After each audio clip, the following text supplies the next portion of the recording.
right.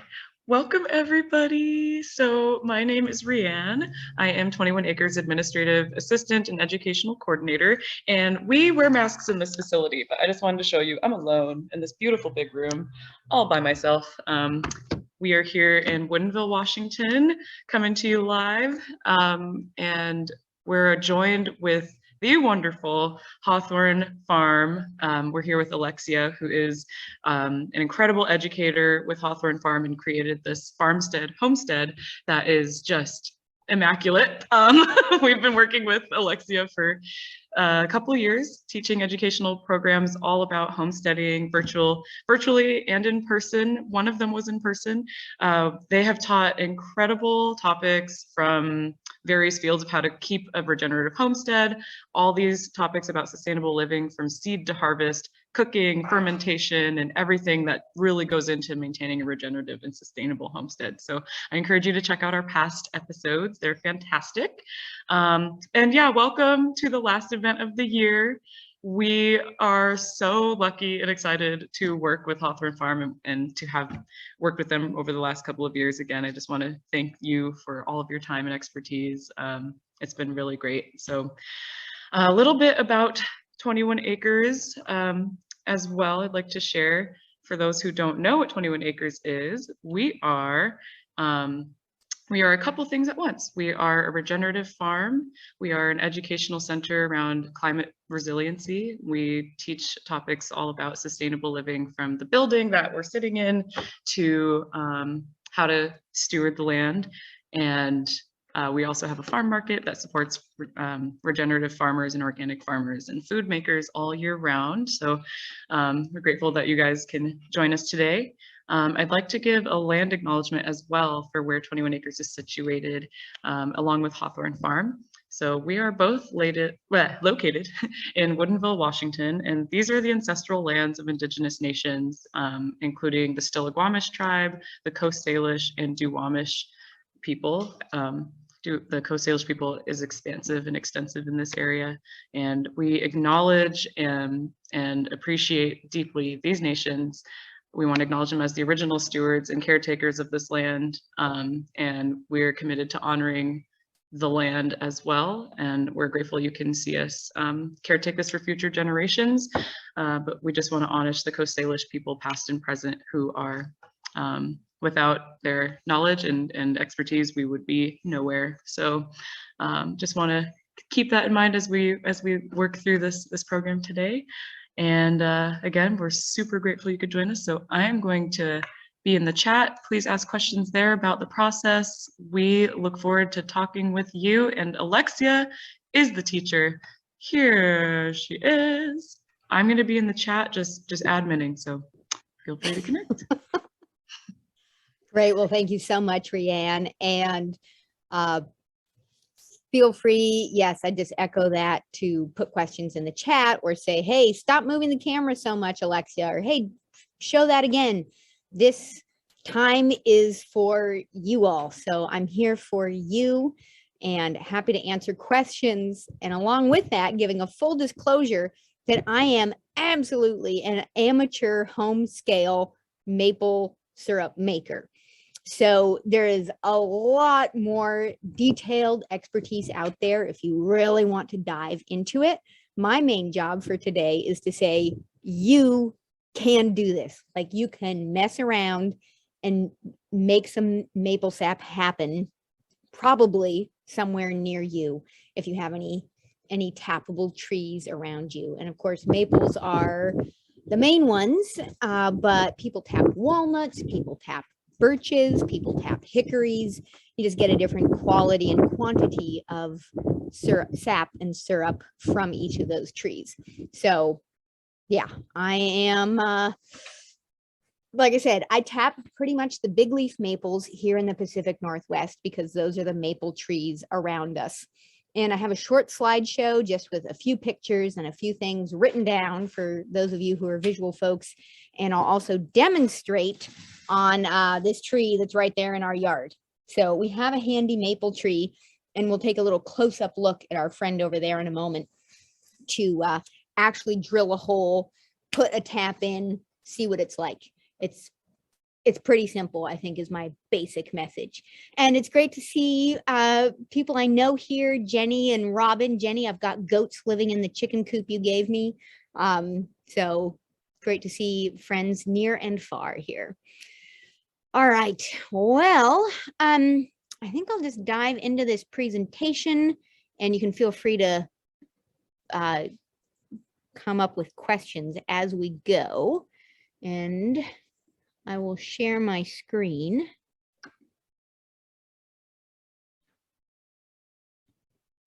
And figure that out. Wow, okay. So far, so good. I love the pictures you choose. It's working? Okay, Yeah, great. looks great. So maple syrup is the start of my agricultural year. I used to keep bees. I kept honeybees for years and years and years. And people often ask me, why don't you keep bees now? And one reason is that bees require a lot of attention in April and May when I'm doing everything else. Like everything has to happen at once in April and May. I do not need one more job then. And I enjoyed keeping bees, but I wasn't like passionate about keeping bees. However, I'm fairly passionate about sweets. So I started tapping maples thanks to some friends of mine who had been doing it in the area. They said, hey, give this a try. Like we just use a little piece of PVC and put it into the tree in the wintertime. And it gets me out and walking in December, January, February, when I kind of need a little stroll around the neighborhood anyways, because the trees like to be checked every day. That's the best thing. And you're going to get the best quality of sap if you walk around and you check your trees every day. I also milk dairy goats. So I kind of feel it's like milk the goats, milk the maple trees, like get everybody's fluids going in the right place. And it winds up pretty delicious. And it gives me most of my sweetener for the year. In 2017, my husband and I did a hand harvested food challenge of eating only hand harvested food, like no grocery store, nothing. And so that really opened our eyes to the importance of eating the actual sunlight that's falling here. With the kids programs today, we just roasted a bunch of potatoes in our outdoor oven, roasted potatoes and onions and garlic. And I was like, listen, kids, this is food made out of the sunlight that falls right here. And we're cooking it with wood that's made from the sunlight that falls right here. So that's kind of my quest in this, and quest in ethical eating, and what does it mean to eat locally, and how do I eat with the most appropriate footprint? And for me, that involves maple syrup in my coffee. Okay. But having maple syrup as a sweetener has been fantastic, and it really gets me connected with those agricultural cycles. And I was explaining to the kids, like, the maple trees like make sugar out of what you breathe out and use their leaves to, and then put that down into their roots.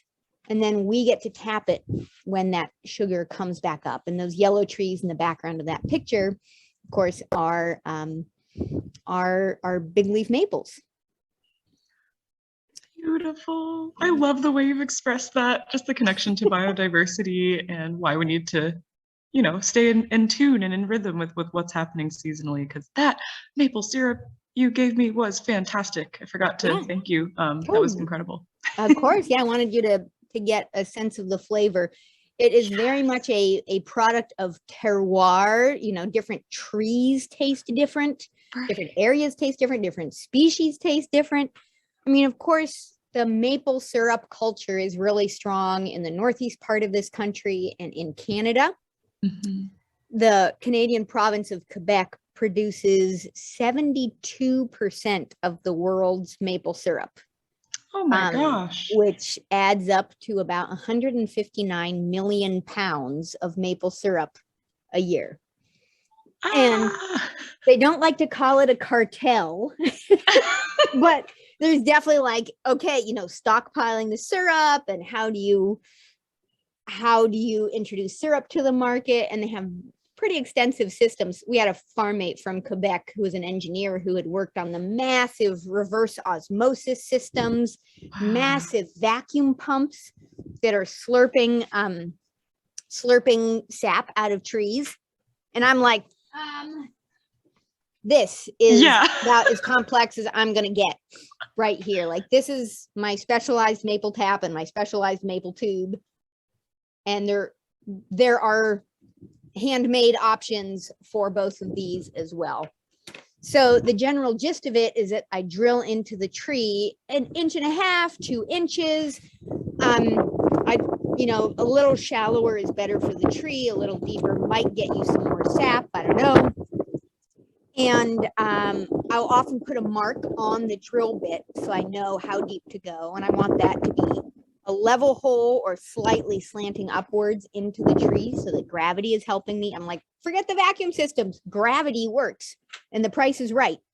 So I just drill that hole into the tree. That's me drilling a hole earlier this week. Gathering the sap somehow. I just use, reused containers here. This is full of maple sap right there. And there's a hole in the lid for that tube to go into. So that's easy. Somehow convert that sap into syrup and then find a way to store it. You can test this out with equipment you have. Most professional sap makers start out doing a few gallons in their kitchen and they just get hooked. You also want to make sure that you actually have a maple tree. Let me grab my twigs.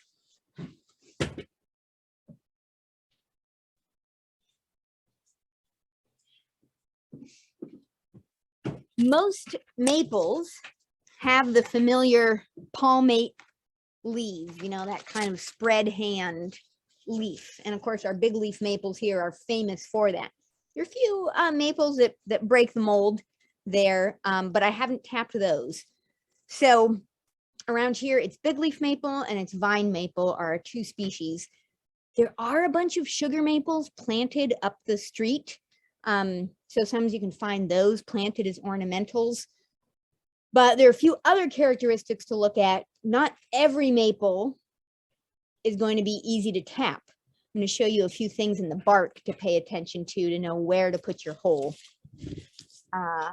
So yeah, and this is not a maple twig. The branches are coming off at different angles, whereas a maple twig has branches that come off opposite each other like little arms. So just, make sure that the tree you're tapping is actually a maple. Sometimes people will tap other ones and they're like, why isn't any sap coming out? Or this sap tastes awful.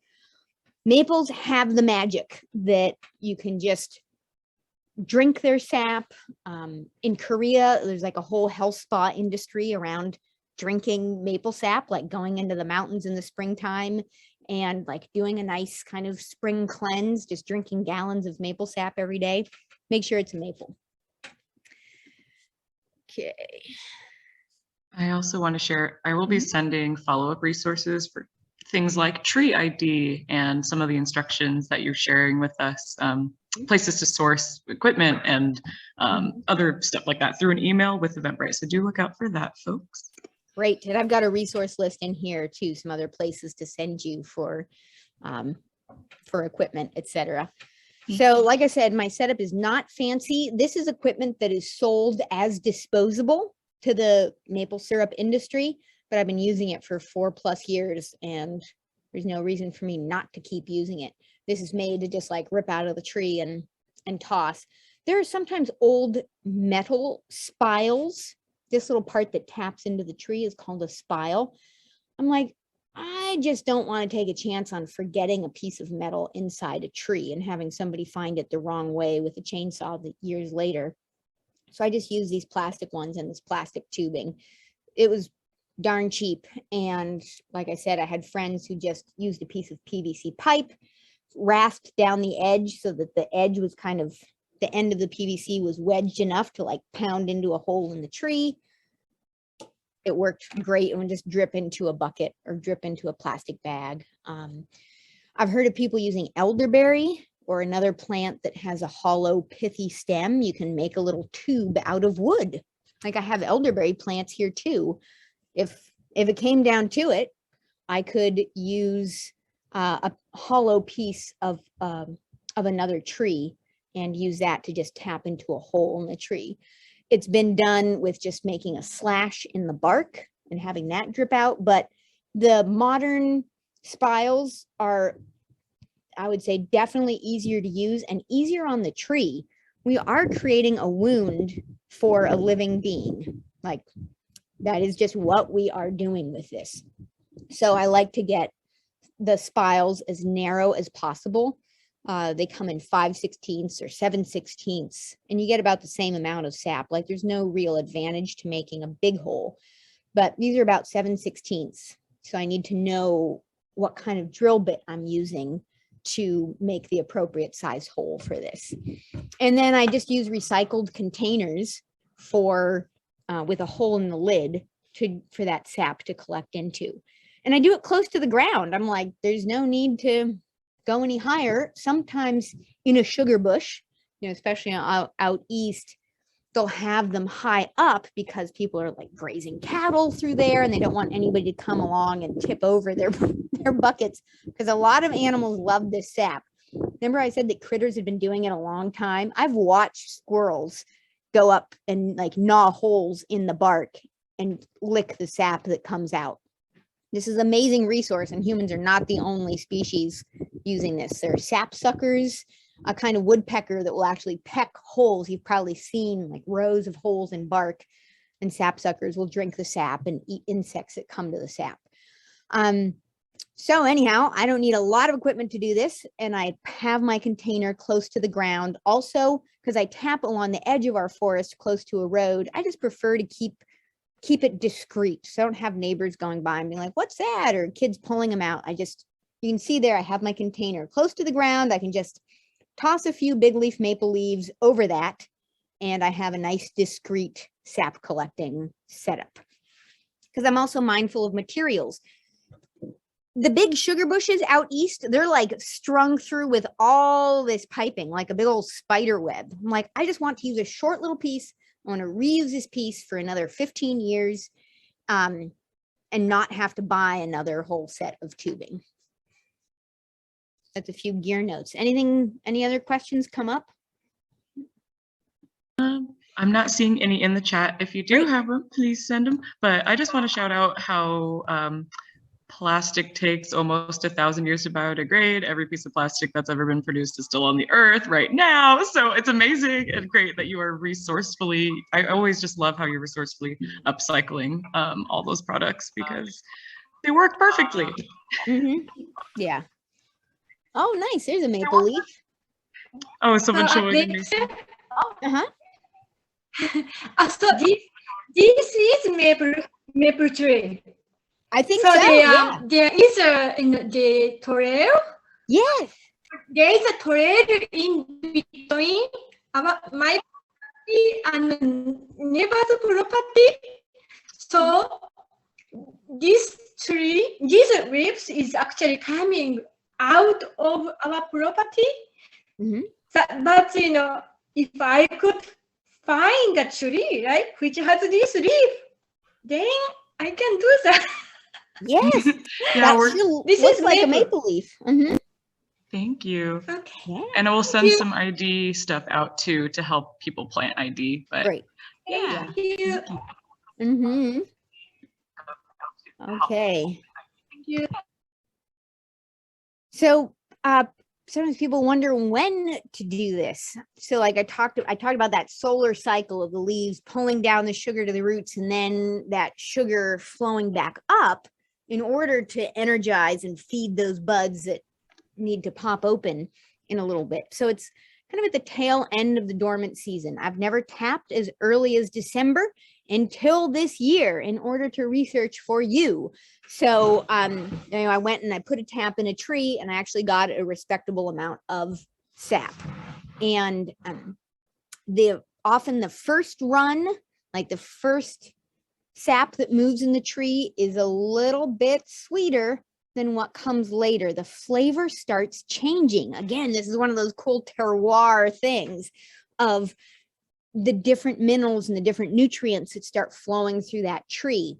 So when do I stop tapping maples? When the sap doesn't taste good. If I'm not excited to run around and gather up the sap, it's time for me to stop. And any individual hole I drill will stop dripping a lot of sap, you know, probably just a few weeks into my, probably a few weeks after I drill that hole, because the tree starts healing itself. So people either drill that hole again or drill another hole nearby, or just pull out that tap and just let the tree start healing. So I only have my taps in 8 weeks max for any given hole. And if it's really feeling like, okay, a week or two has gone by without getting much from this particular hole, I will drill another hole or just stop tapping from that tree altogether. I kind of play it by ear and just like, you know, what does the tree want? What does it feel like this tree has a lot to give and I could just do another hole, or do I just hold off from this tree each year? I have probably about 15 maple trees within walking distance, a whole variety of sizes. I try not to put more than one hole in one tree per year, and I tap maybe up to 8 or 10 every year. So tapping too many will harm the tree. There have been some experiments, you know, where people like, I just put 50 holes into the tree and I got, you know, 30 pounds of sap. I got this huge quantity of sap, and then the tree died. So don't kill the golden goose with this. It's better to keep your trees going. Also, that hole you drill is going to affect the grain of the wood forever after. And in some places, and some, you know, like fine cabinet stuff, that is an asset. Like, it's cool to have those patterns, but just be aware that wherever you make a mark on that tree, that's going to affect the life of that tree forever after. So sometimes people are, especially if they're growing walnuts for fine cabinets, you know, you don't want to just be drilling a bunch of holes up and down through that willy-nilly. It's another reason I like to keep my holes close to the ground. And that hole's got to be fairly clean. This product is somewhat like milk. It's full of sugar. Bacteria love to eat sugar. Gnats and slugs are all attracted to this tasty substance that's oozing out of the trees. So keeping it cold is really helpful. And if you live in the Pacific Northwest, you know that it is quite moist around here. And there have been times when I come into the house with 2 or 3 gallons of sap, especially in my early days, and I enthusiastically start boiling it all. And pretty soon there's just water dripping off of the ceiling. So be aware of how much water you want to put into your environment. Of course, out, you know, in the Vermont sugar bushes, they have sugar shacks that they're just boiling this outside. They're using wood fires, you know, kind of on a small scale, and evaporating off all the water from this. Big leaf maple sap is about 1 to 2% sugar. It's not a lot. It's less, a smaller percentage than sugar maple sap. So there's going to be a lot of water coming off of this, and just be prepared. Just keep that in mind when you're doing your boiling. Think, all right, how much water do I want in the air? Also, how much heat do I want? Like, how cheap is my energy source? Like, do I want to use electricity or propane, or, you know, it just takes a lot of heat to boil this off. And if you're not watching it, like if you turn up the heat, again, bitter experience here, if you turn up the heat to like, let's boil this faster, you can caramelize the sugars, and it happens quickly. Like, it just seems like hours and hours of just boiling and boiling and boiling. And then I'm like, okay, all right, you know, I'm going to take a 20-minute break. And I come back and everything is black and gummy, like just turned to charcoal in the pan. So just be aware of that. I'm warning, it's probably going to happen to you in your maple syrup making career. And I'm just preparing you for the heartbreak. Or just be super vigilant. You know, just figure out ways to keep it from caramelizing at the end. And if you want the numbers, you want that that sap to go from 1 or 2% sugar all the way to 67.7% sugar. Well, how do you tell that? There are, different tools you can use, refractometers that tell you exactly how much. But if it's boiling at 219 degrees Fahrenheit, you are right around the right area. Or if you're at altitude and your boiling point's different than 212, 7 degrees above your local boiling point of water. I do a whole range of sugars because I'm just paranoid about burning it. I've burnt enough batches of really precious maple syrup in my life. So I make it so it's not so thick. This has more water in it. This would mold if I left it out at room temperature, but I freeze these. I could also can them, like pour them in the sterilized jar, really hot, put the lid on, seal that jar so that there's no oxygen inside. And then it would be shelf stable, or I can just put it in the freezer. So those are a few more of the details to help you have success with, some first attempts at maple sugaring. So with all these caveats, is it worth it? Well, it's worth it for me in the wintertime when there's not much else to do. I'm like, I need an excuse to go for a walk around the neighborhood and go through the forest and check my trees. And sugar is very motivating. The year that my husband and I did that food challenge, that's the year that we got married. We had like our big wedding feast. And I was like, wow, I'm definitely excited to get married. And it means that we're going to eat cake. This is going to be like my one sweet cake of the year. And I am pretty darn excited about that, like using up all our maple syrup for these cakes. So sugar is motivating and it gets me out, and I enjoy the process. I enjoy working with the trees. Commercially, it's a whole big project. I cannot give you advice on that. I've like dabbled with the idea. I'm like, nope. Again, because of the energy cost of boiling off that quantity of water. We heat our house with a wood stove. I can put a pan of sap on the wood stove and just kind of automatically it boils off at a reasonable pace for us and gives us a reasonable amount of syrup. I would point you to OregonTreeTappers.net. I've got it listed on the resource slide as well. Oodles of great information. So take a look there. There's actually way more interest in big leaf maple syrup recently than there has been, just thinking of all the supply chain issues and everything, and as a way to enhance the value of big leaf maple trees in forestry. WSU, the local universities are doing good research on this because big leaf maples are often viewed as a trash tree, but they have so much to give. They're just they're just wildlife habitat. They're great for a lot of things. However, the Quebecois are very skeptical of the big leaf maple industry, but we'll see. You've got to have like 500 holes in trees or more. There's one company that's been specializing in big leaf maple syrup, and you can see that they are sold out at $42 for 12 ounces. Like, this is definitely precious stuff. And you might say, oh my gosh, that's so expensive. Go ahead and make your own and you will totally understand what that's about.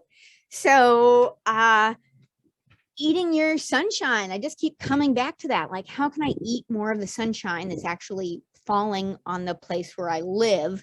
And to me, the real power of making my own maple syrup is when I am eating it in lieu of other commercial sweeteners.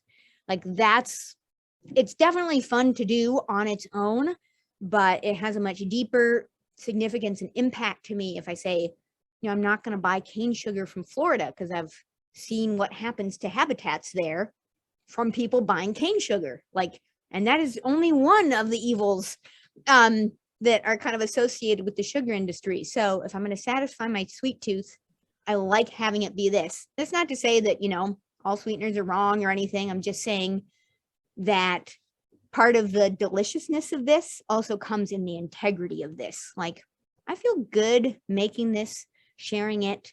It really connects me to the trees around me. It provides me with this real sense of joy and integrity. So I don't know, maybe if that's helpful or inspiring, great. Yeah, I want to piggyback off of that just to share how grateful I've been to be a part of the homesteading education, because the more I realize how special our ecosystem is and how much food there is to eat seasonally all around us. We have a really beautiful, planet, and to be connected with your local food system is a lot more than just eating, but it is understanding how to work in harmony with these spaces. And as we see, you know, I don't know if many people know this, but agriculture is one of the biggest causes of climate, I guess I could say climate change in general, when it comes to feeding the entire world from, you know, certain regions. Like Canada is the, you know, the syrup area, the Northeast as well. And it's really detrimental when we look at the big scale, but bringing it back in smaller to what can I do? What, you know, what's a new experience for me in this new age of global food systems? I think the new thing is going back to the old thing and understanding how special just the tree in your yard can be and how much sustenance there is there. So I've been really happy to eat all the stuff I've been able to grow, but it is really challenging. It's not accessible for everybody, but it's also fun to get the community involved. And like, maybe your friend has a nice big maple tree if you don't have one, and you guys can try this process together, and it can breed good. So I just want to thank you and shout that out. Yeah, there's a great project in Oregon. Gosh, Oregon, it's on the resource list. And they do maple tapping with schools for big leaf maples and getting kids involved. And if there's anything that appeals to kids, it's the sweet tooth. So yeah, it's a really fun thing to do. And just to show you kind of some history on the trees, there's a hole from last year and then a hole from 2 years ago, and how the tree kind of seals around that, makes a little belly button.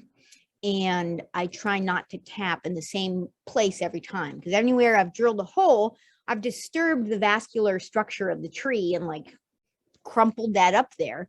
So I can't tap right in that place. Some people kind of tap in a spiral pattern around the trunk, tapping a different place every year. If you're tapping on a young tree, they'll often grow quite a bit faster than like the big gnarled hobbit trees that we also have in the Northwest, because those big gnarled trees don't have, you know, the clear, straight vascular systems that the younger trees do. So certainly back east, people say, oh, you shouldn't tap, you know, sugar maples that are less than 18 inches in diameter. But it seems like those big leaf maples respond pretty well to that, especially if you're tapping them lightly or not tapping them every year. So places where a big tree has been cut and then a whole bunch of young stems have come up, that can be a great place to get a nice run of sap, because there's a great big root system that's able to support those saplings. Okay. And can I come on? So I think it's a good time for a time check. We're at 1:38, and we want to stay. People want to stay until 2:15. We'll have a little Q&A for time you can unmute yourself, but 1 to 2 or so is our presentation. Just a few of the resources here. I've read a lot of them. I don't have them all because I am not a commercial scale sugar maker, but lots of great, you know, great tips and tricks. And there's a lot of contradictory advice too. It's pretty hilarious reading the Helen and Scott Nearing book. And, you know, they have this whole list of here's everything that all the local sugar makers have told us. You know, the sap flows more on trees that are close to water. The sap flows less on trees that are close to water. Like, contradictory advice. So I don't know what to tell you. Definitely the takeaway is that the trees are all individuals. It does seem to work well to tap trees that are close to a water source. You have like a high water table. That's not usually hard to find in the Pacific Northwest. It's like not our limiting factor. So yeah, these are great resources here. And those two websites, the Oregon Maple Project and OregonTreeTappers.net, are great places to look as well. Okay, I will stop that and show you a little bit of syrup. Okay. So I mentioned the how I have my little jars that I store in the freezer. You can see difference in viscosity. That's kind of runny like honey. This is much more liquid. I could see that this one was getting kind of dark, and I was like, I'm caramelizing it too much. I'm just going to pull it off the stove, put it in jars, call it good. I average about a quart of syrup per tree if I'm being diligent about collecting sap. So that's something to keep in mind. It's not a lot. It's fairly, precious stuff, but it's a great resource. And if I'm tapping 5 or 6 or 7 trees, it winds up being enough for us. When you make maple syrup, there's sometimes this little surprise, which is the minerals that precipitate out of it. It's not just crystallized sugar. There's actually like crunchy stuff in there, which is some of the calcium. I think the old name for it is malate of lime. It's often just called sugar sand. It is not harmful. At least one sugar maker I talked with said, yeah, I just, strain off the syrup, and then I just pour the sugar sand into my pan of brownie mix or whatever, just like make cookies with it. So it's not harmful. You don't need to get rid of it. I like the crunchies. So don't be afraid if your syrup has this crunchy stuff in it. You did not do anything wrong. It's totally fine. Let's go. Oh, and maybe just to illustrate how precious it is, like sometimes the different people on the farm will adopt different trees and like take responsibility for the sap from that tree. And then they label it, like this is Dee's syrup. He went through a lot of trouble to make this syrup. And so we kind of all like get possessive about our little like particular trees, which is kind of fun. We'll go out and that kind of leads me to one question. I'm not sure, it sounds like you mentioned it in the beginning, but can you share one more time the types of trees that are tappable and this process could work for here in the PNW? Yes. So big leaf maples are the biggies. In terms of, a native tree that is around a lot. There are sometimes people plant sugar maples as ornamentals, and if you can find one, great. I prefer the flavor of big leaf maple syrup. It has wonderful vanilla, like caramel flavors, and I find it quite a bit more flavorful than commercial sugar maple syrup. Or even when I was tapping my local sugar maples, the years that I've done that, I'm like, I think I actually like the big leaf maple more. I mean, none of them are bad. But you get the layer of different flavors with, that was so good. It was just so beautiful. And did you say walnut trees? Are birch trees another? Walnut and birch. I haven't tapped those, and they produce even less sap and with a lower sugar content and also a different flavor. Like maple is pretty nutty. I read a study where, like in taste comparisons, there wasn't a clear preference for walnut syrup versus maple syrup. So I guess if you have a walnut tree and you're okay putting holes in it, you would give it a try. And then birch is another one, again, which I haven't tapped, although I see it. There's actually one over in the neighbor's pasture. I'll have to ask them about it. And that gives a whole different flavor as well, much more molassesy, like not a, just smear it on your pancakes kind of flavor. One of the advantages of birch is that it produces sap, its sap runs later than maples, so I hear. So you can do that. You can kind of like go through the maple season and then just keep using your equipment and do birch. Again, that's kind of more of a commercial commodity. And you need a lot of sap to get any birch syrup. And I see the question about alders. Yeah, you know how like red the alder bark is? So I've tried it because we're in some conversation. It was like, oh, you know, if you were a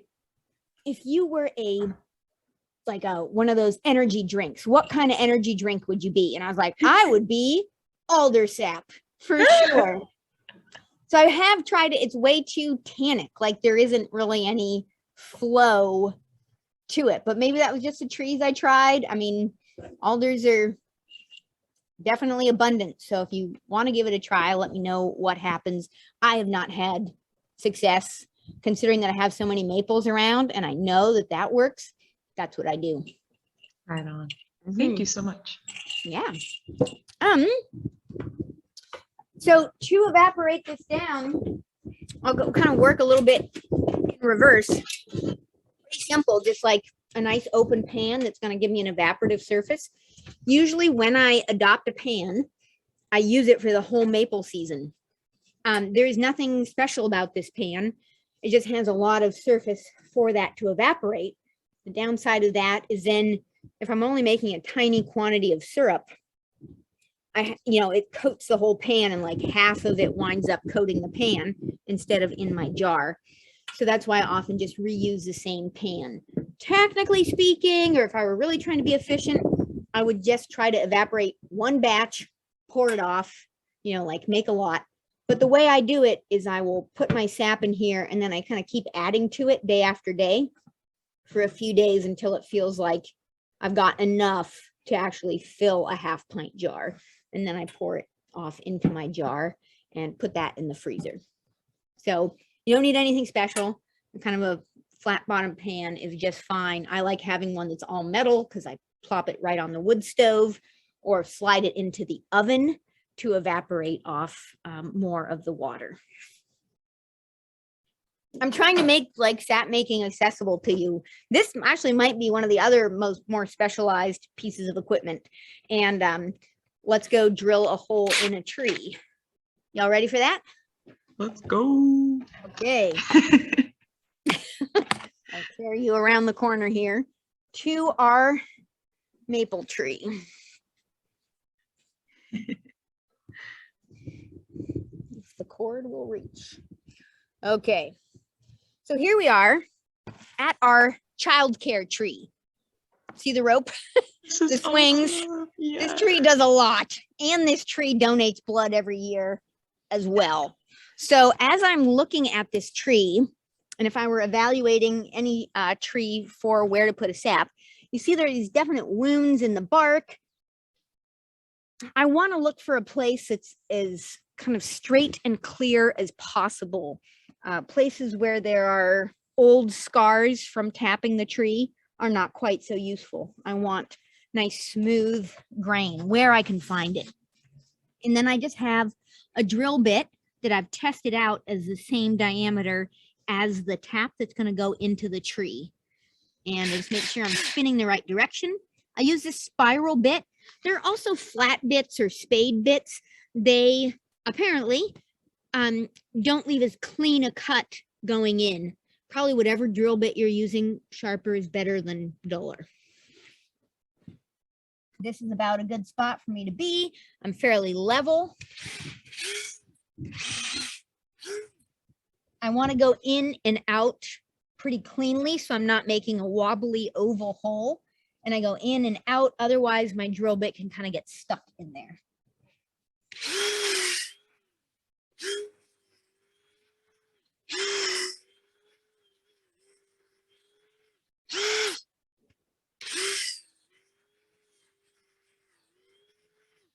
All right. Now, if I'm really doing this with one of my nice juicy maples out in the forest, like sap will start running out like right away, just dribbling down into the moss. But now I'm gonna go grab the bucket and the tube It's such a beautiful view.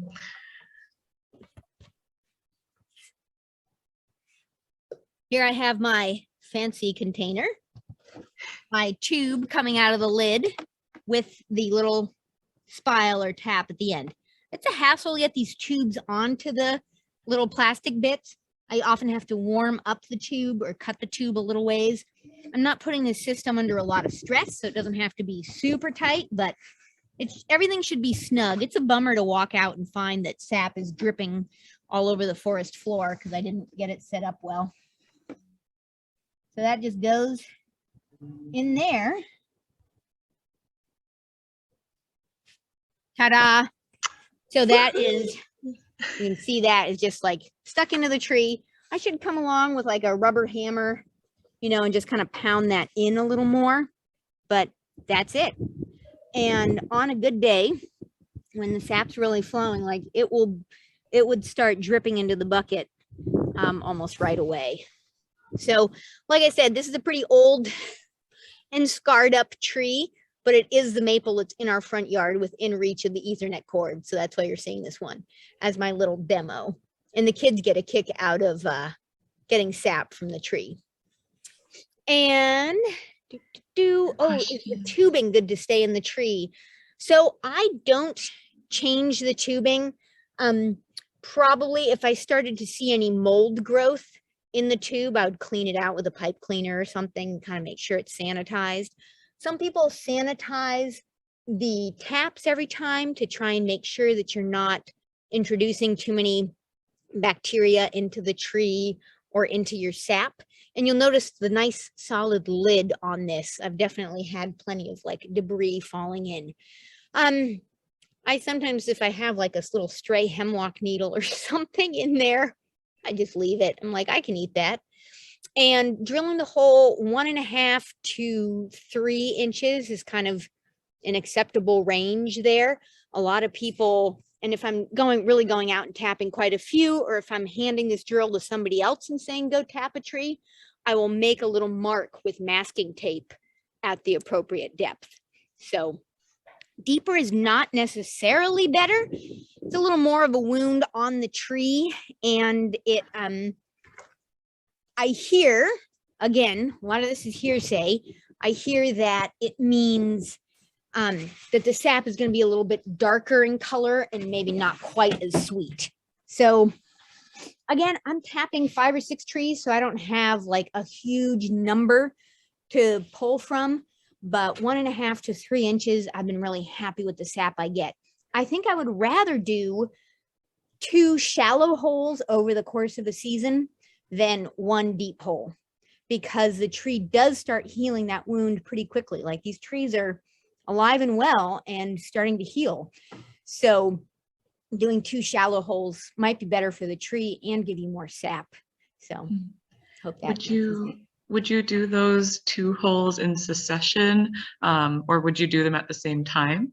I would do them one after the other. So I'm like only pulling sap out of 1 hole at a time. Again, that's me kind of like, I don't need to get a ton of syrup. I'm more interested in getting a small quantity of syrup for as long as I and the trees shall live versus getting as much as possible this year. And that is another advantage of a, home scale, non-commercial system, I think, is that I'm like not having to paying for my $18,000 reverse osmosis maple syrup system. Like just what I get is kind of a fun bonus rather than needing to pay for any complicated equipment. Right. Yeah, I guess the drill is probably the most expensive part of this whole thing. And as you mentioned, Rianne, land access, like it's kind of a luxury to be able to walk around and do this on trees. And I've had good success asking neighbors about it. I mean, we have neighbors with a big tree right next to our fence line. I can just run the tube 6 feet from the tree through our fence line. So I don't even have to go over the fence after I've drilled the initial hole. Then I just pull that tap out at the end of the season and share a little jar of maple syrup with them. Yeah. So that's a fun way to do it too. I have not had a hard time generating enthusiasm for this project and for sharing this project. It's been, yeah. And so, like, I agree. It's something that I would love to share with people and create that process together, especially after, you know, a year of disconnection. It's really fun to find these meaningful, creative ways to be connected again. And with the legality of tapping, we can encourage people, cannot encourage people to go into the woods and just tap any old tree you see, right? Got to make sure that, I guess, could you speak to the safety aspects of where people might want to find trees? They probably shouldn't go on the sidewalk if it's a city park or a city street. Right, because there's sort of a public issue as well. I mean, we're lucky enough to have 4 acres of forest on the farm that's part of a farm stewardship program with a whole bunch of maples in there. So we wander around there, but we also have general public wandering through our place. And I have found debris, public generated debris in my sap bottles, you know, so that's another reason. I'm like, wow, even though this is our private land, like neighbors, you know, it's like an open trail and people wander through. And I'm like, why is there a cigarette butt in my jar of sap? Like, not cool. So yeah, that's definitely an issue and something to be aware of. And it is something that you need to check every day. Like, I just had a parent of a kid in our program say, hey, we have a big maple, come tap it. I'm like, well, you live 3.5 miles away. Like, I'm not going to drive there every day and do that. So just checking with people that nobody is going to be surprised or upset if they find your equipment or find you there tapping the tree. Right. Like, you need to have a good relationship with the tree. You need to have a good relationship with the people associated with that tree. So, and I don't have any preferred source for finding those. I can't remember which company I got my spiles from, but we may have it from last year's class as a resource too. I'll try to find and run by you. I think it wasn't. There's nothing particularly special about them. They're pretty widely available. And as far as freezing off the water from the sap, again, it's one of those energy use questions where, yes, if you freeze it, the water will freeze first. And if you take that ice out, you're left with a higher concentration of sugar.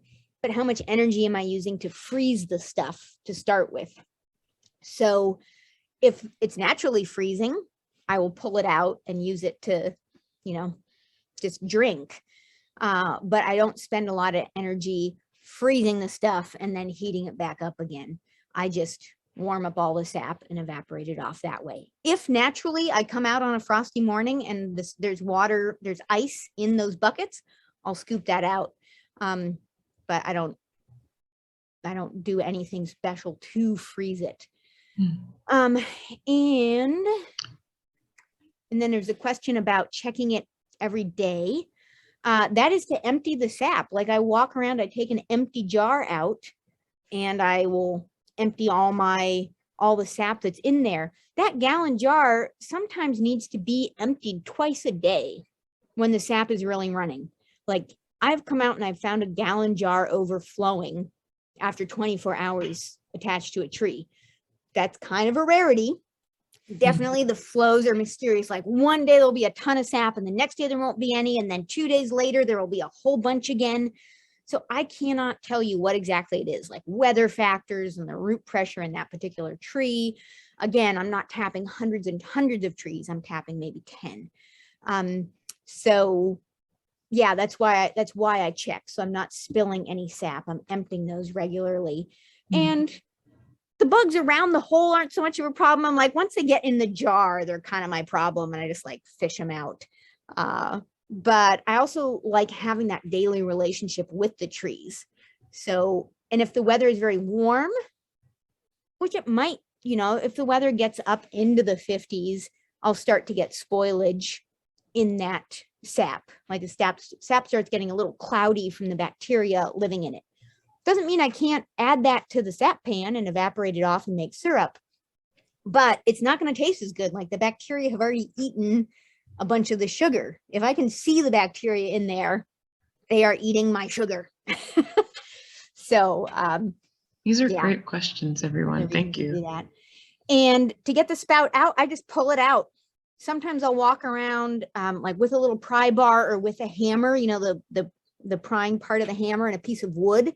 So I can put the piece of wood on the tree and then use those prongs of the hammer to pull the tap out if I can't just wiggle it out by hand. Putting that piece of wood, that little board between the hammer and the tree, means I'm not damaging the bark anymore. And pine trees are super sticky. Pine sap is another whole cool product in and of itself.